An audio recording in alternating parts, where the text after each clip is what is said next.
মানুষ কি বললো, সমাজ কি বললো, ইজ দ্যাজ অন মিটার। দাদা তোমার ইংলিশ শুনে আমি ধন্য হয়ে গেলাম। বলছি দাদা তুমি কোথা থেকে ইংলিশটা শিখেছো? যদি আগে তোমার খোঁজ পেতাম, সত্যি বলছি আমি মাধ্যমিকে না ওই তপন স্যারের কাছে ক্লাস নিতাম না, তোমার কাছেই নিতাম। মানে সে মাধ্যমিকে আমি 65 পেয়েছি, সেই জায়গায় আমার 75 হয়ে যেত যদি তোমার কাছে শিক্ষা নিতাম ইংলিশের। সমাজ কি বললো, ইজ দ্যাজ অন মিটার। বলছি স্যার ওটা কারেন্টের মিটার বক্স না, ম্যাটার হবে, matter does not matter, meter না। মানুষ কি বললো, সমাজ কি বললো, ইজ দ্যাজ অন মিটার। তুমি শুধু হাতটা শক্ত করে ধরো, আমি সবকিছু সামনে নেব।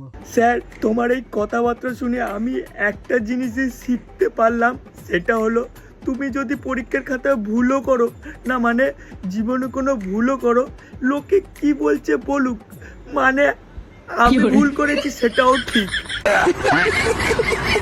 শেষে একটাই কথা বলবো স্যার, তোমার এই ইংলিশ শিখে আমায় কেউ যেন লাথি না মারে, মানে তোমায়।